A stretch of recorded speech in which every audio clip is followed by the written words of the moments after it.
은퇴, 꿈꿨던 자유의 시작일까? 은퇴. 그 단어를 떠올리면 어떤 이미지가 스쳐가나요? 아침에 여유롭게 커피 한 잔 마시며 신문을 읽고 오후엔 동네 공원에서 산책하거나 오랜 꿈이었던 여행을 떠나는 모습. 저도 한때는 그랬어요. 교사로 30년 넘게 아이들 가르치며 은퇴하면 좀 쉬면서 내가 좋아하는 거 해야지 꿈꿨죠. 월 300만 원 연금이면 넉넉하지는 않아도 그래도 알뜰하게 살면 괜찮을 거라 믿었어요. 근데 현실은 왜 이렇게 팍팍할까요?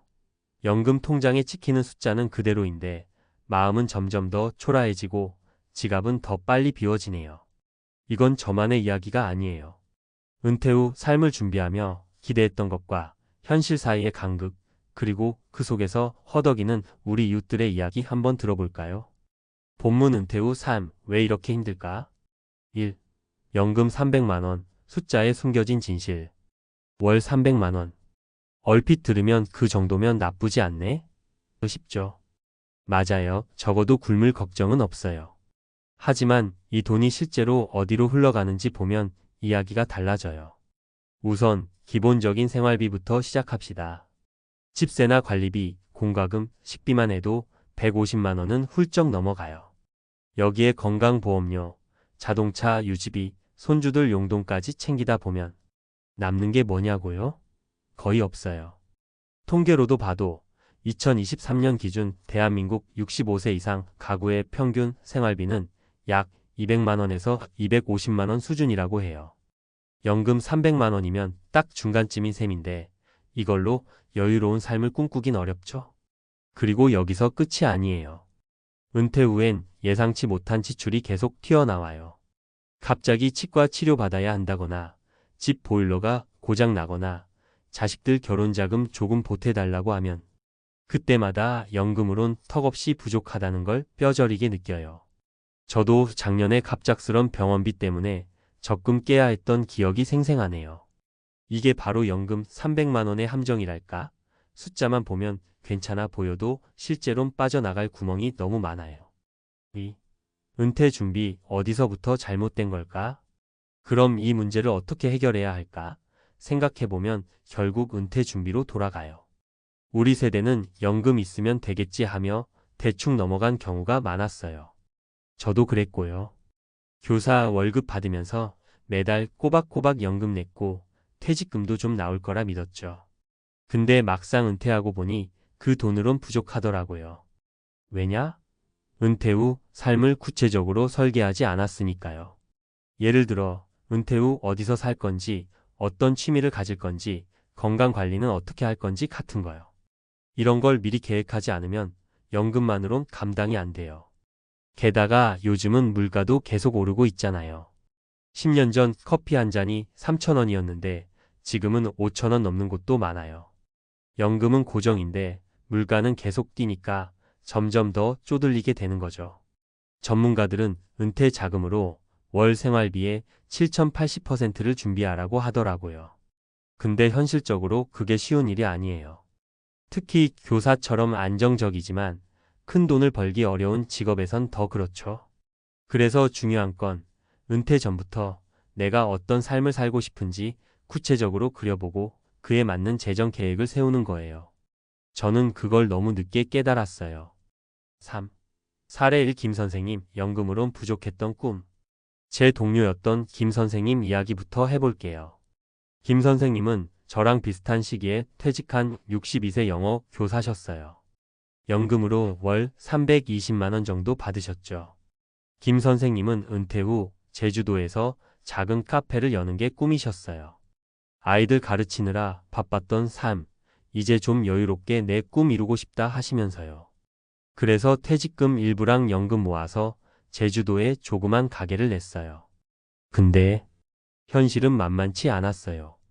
카페 운영비는 생각보다 훨씬 많이 들었고 관광객들로 북적이던 제주도도 비수기엔 손님이 뚝 끊겼어요. 연금으론 월세랑 재료비도 감당하기 어려웠고 결국 2년 만에 가게 문 닫으셨어요. 그 과정에서 퇴직금도 거의 날리고 지금은 연금에만 의지해서 서울 외곽 원룸에서 사신대요. 가끔 전화하면 내가 너무 무리했나 봐 하시는데 그 목소리에서 후회가 묻어나와 저도 마음이 아프더라고요. 김 선생님 사례에서 배운 건 은퇴 후 꿈을 꾸는 건 좋지만 그 꿈이 재정적으로 감당 가능한지 꼼꼼히 따져봐야 한다는 거예요. 연금만으론 새로운 도전을 시작하기엔 한계가 많아요. 4.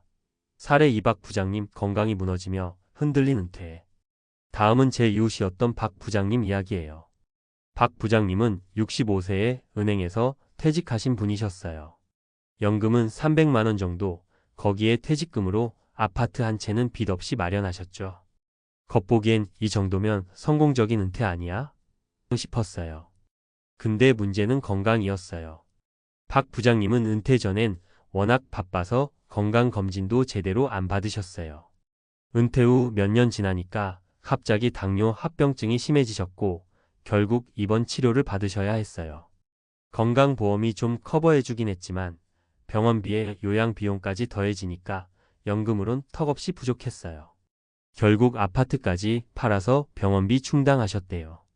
지금은 아들 집에 얹혀 지내시는데 은퇴 전에 건강부터 챙겼어야 했어. 하시며 한숨 쉬시는 모습이 잊히질 않아요. 이 사례를 보면서 느낀 건 은퇴 준비에서 건강관리가 얼마나 중요한지예요.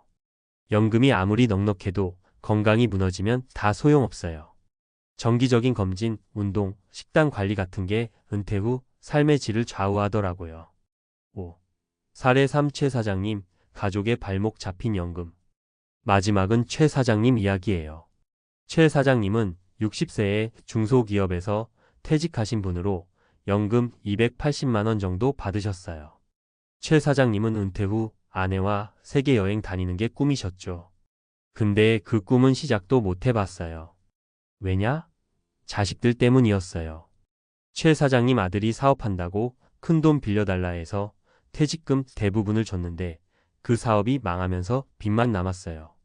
딸은 결혼하면서 집 장만 좀 도와달라 해서 연금 쪽에서 보태줬고요. 결국 최 사장님 부부는 연금으로 생활비 겨우 충당하며 자식들 뒷바라지에 허리가 휘셨어요. 가끔 동네 마트에서 만나면 내가 자식들한테 너무 퍼줬나 하시는데 그 말씀에 저도 할 말이 없더라고요. 최 사장님 사례에서 깨달은 건 은퇴 후에도 가족과의 경계 설정이 중요하다는 거예요. 자식들 돕고 싶은 마음은 당연하지만 내 노후가 무너질 정도로 퍼주다 보면 결국 모두가 불행해질 수 있어요. 6. 그럼 어떻게 해야 할까? 이제 와서 후회해봤자 소용없지만 그래도 지금부터라도 할 수 있는 게 있지 않을까 싶어요. 제가 주변에서 보고 또 제 경험으로 배운 몇 가지를 정리해 볼게요. 재정 계획 세우기 연금 외에 추가적인 수입원이 필요해요. 예를 들어 작은 투자를 하거나 아르바이트라도 괜찮아요. 저는 요즘 동네 도서관에서 아이들 독서 지도하는 파트타임 일 시작했는데 돈도 조금 벌고 보람도 느끼더라고요. 건강관리 정기검진은 필수예요. 작은 병이라도 초기에 잡아야 비용도 덜 들고 삶의 질도 유지돼요. 가족과의 경계 자식들 돕는 건 좋지만 내 노후를 희생할 정도론 안 돼요. 솔직히 얘기하고 서로 부담 없는 선에서 돕는 게 중요해요. 작은 행복 찾기 비싼 취미나 여행 말고 동네 도서관 책 읽기, 친구들과 커피 한 잔 같은 소소한 행복을 찾아보세요. 의외로 이런 게 마음 채워주더라고요. 결론 은퇴 준비가 삶을 바꾼다. 월 300만 원 연금. 그 돈으로 행복할 수 있을 거라 믿었던 때가 있었어요. 근데 현실은 준비 없인 그 돈도 그냥 모래처럼 손가락 사이로 빠져나가더라고요. 김 선생님, 박 부장님, 최 사장님의 이야기도 결국 준비 부족에서 시작된 비극이었죠. 은퇴는 끝이 아니라 새로운 시작이에요. 그 시작을 잘 준비한다면 연금 300만 원이든 200만 원이든 우리 삶은 더 따뜻하고 여유로울 수 있지 않을까요? 저도 이제라도 작은 것부터 바꿔보려고요. 여러분도 지금 이 순간부터 한 발짝 내디뎌 보세요.